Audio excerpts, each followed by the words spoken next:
I would like to start today off with a story. Once upon a time, back in the 1990s, there was a 20-year-old inspiring poet who had self-published his own poetry with a printer and a stapler. This naive 20-something decided he was going to quit his career at Hewlett-Packard for many reasons, but one of them was to pursue a life as a professional poet. And so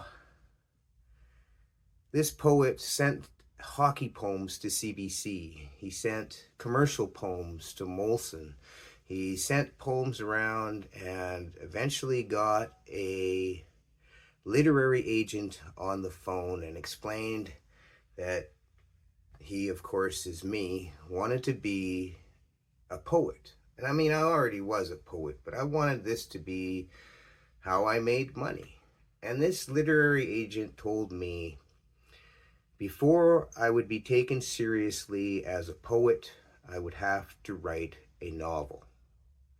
Now, naive, young, 27-year-old Trevor, listen to that. This was an expert. This was an authority figure. This was somebody I was asking for help. And this discouraged me. I hadn't written a novel. I didn't want to write a novel, not at the time. I just wanted to write beautiful poetry that revealed philosophy and life and me. And I wasn't allowed to do that because I hadn't written some fictional story. Now, of course, fast forward to 2025, I wrote my first novel, A Roundrockville Tale by whatever Trevor. And what I discovered was it was easy to publish things myself now. Amazon has a publish-on-demand system that works very well. And so I published my first novel, which leads me to this. This is my third box of A Roundrockville Tale books.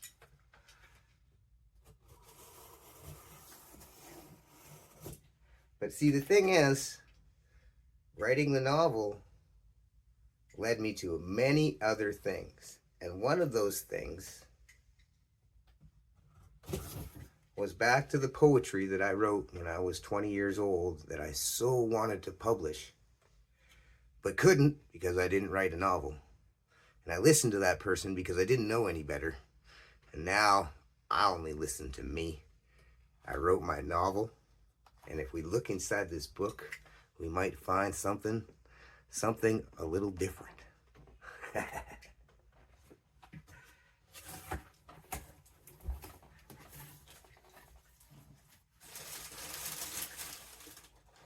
Oh, look at that. And there it is. Something different, a work in progress by whatever Trevor. I did it. I published my poetry. It's on Amazon. It's available. I now have 10 copies to sell, and I have some hardcover copies of my poetry on the way. I am the poet, known as whatever Trevor. But that's not what we're here for today. Today, we're here to read A Roundrockville Tale by whatever Trevor. That's me. Whatever Trevor, the poet and the published author. All right, let's get back into A Roundrockville Tale by whatever Trevor.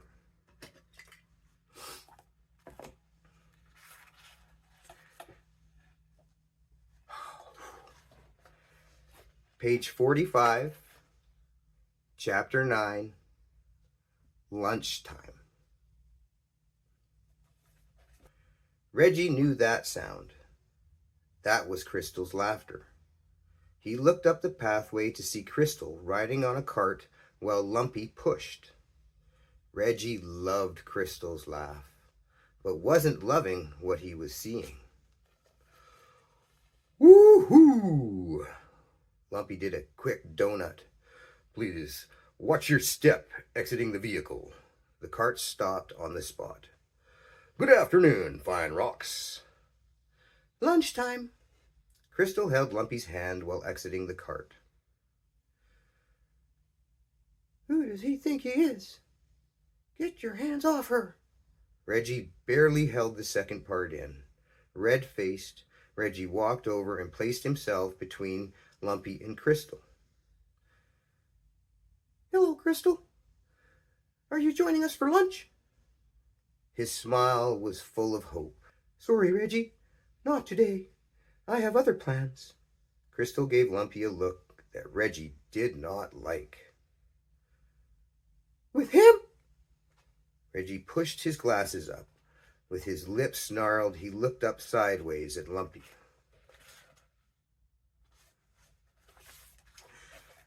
Reginald, reading the situation, walked over and placed his hand on his son's shoulder. Reggie, grab some of those lunches and we'll take them to the grounds gang. Crystal smiled knowingly at Reginald. Thank you, Mayor. You guys can take the cart. Crystal grabbed a basket and loaded it with lunches for the construction crew, Lumpy and herself. Reggie, you should get your dad to give you a ride. It's a lot of fun. Roxilla and Barbara collected their lunches. Barbara took her lunch over to a bench and sat down. Thank you, Crystal. And thank you, Lumpy. Roxilla whispered to Crystal. So how's it going? Splendid. We'll talk later. They shared a quiet, knowing giggle. Crystal grabbed Lumpy's arm. We will see you all at the feast. Lumpy happily followed along. Enjoy your lunches. The construction crew erected a bamboo scaffold over the sunken piece of glass fence. The crew had used hardy hemp ropes to secure the base to the scaffolding. The glass shard and base hung partially suspended. The ground under was slowly continuing to sink. Creak, squawk, swoosh. The heavy piece of glass fence swung slightly and settled. The broad base of the impromptu scaffolding easily held the weight. All right, move back, Rux. Bold had a confused look. What's happening? Slate, any ideas? Well, boss. From a distance, Slate looked over the edge. Maybe, yeah, I don't diddly know. Slate looked up to Bold, eyebrows high with concern. What the diddly? What's happening to my beautiful fence? How big is that hole gonna get? Rowdy surveyed the situation from different angles. Aye, this might be a silly question, but how are we gonna get that thing out of there? Slate and Bold looked at each other. Slate scratched his chin and contemplated. The scaffold should hold the piece where it is. We can diddly dig a ramp and get a cart underneath there, then pull the diddly thing out. Nay, I don't like that idea. Roundy bent down, sampling the ground. That sounds like a lot of digging for me to do. Lumpy and Crystal came up behind the construction crew. Lumpy saw an opportunity to help. Well, a simple hand crane. Roundy jumped.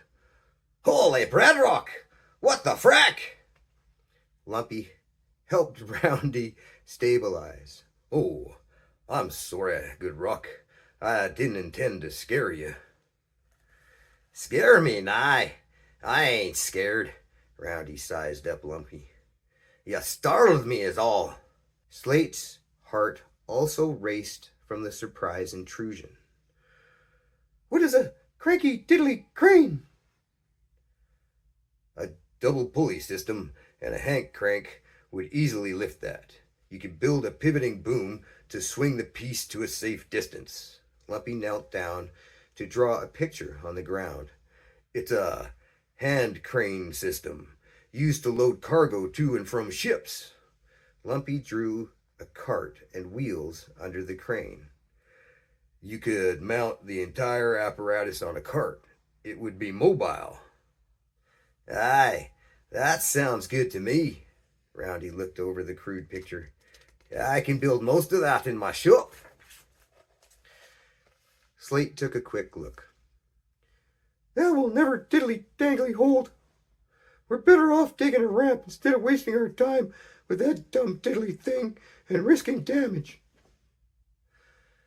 "Actually, using the same materials, it would be as strong as your scaffolding, with the added ability to lift and swing an object." "Who is this diddly rock?" Slate thought, getting annoyed. "Who asked you any diddly way?" It had been a long morning assembling the scaffolding. Slate was hungry, which didn't help the situation. Lumpy tried to remain helpful. "In my experience—" "Don't diddly patronize me. You've been here for all of a bedrock darn minute. I built this diddly fence, you condescending, dang diddly outsider." Lumpy closed his eyes and took a slow, deep breath. "Frack, that one hurt." "Wow, easy, Slate." Bold's voice was firm but supportive. "Hear the rock out. That looks like a solid solution to me." Roundy teased. "Aye, aye, Slate. Don't get mad 'cause you're not the smartest rock in town anymore." Slate knew Roundy was pushing his buttons. "You know, Roundy, some diddly times—" Slate was a large rock. He stood tall to show how large he was. Crystal held out a bagged lunch for Slate. "All right, Rocks. Put your work aside for now." "She's right. Let's put this aside and eat." Bold grabbed a lunch for himself. "Thank you, Crystal." He tossed one to Roundy. "Rocks, thank Crystal."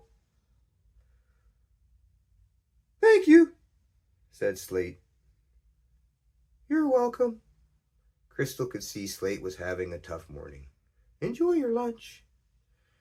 Slate said nothing more and walked away. "Aye, thank you, lassie."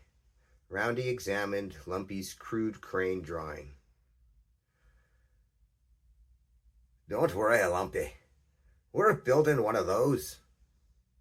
Bold grabbed Roundy by the scruff. "Lunchtime. We'll talk about that later." Roundy was jerked up and back. "What? I ain't digging no ramp." "Oh, after lunch, Sapphire asked for your help setting up." Crystal once again snatched up Lumpy's arm and whisked him away. "Come on, Lumpy. I have the perfect place for lunch." Thank you for joining me for Chapter 9 and listening to my long, overdrawn story at the beginning.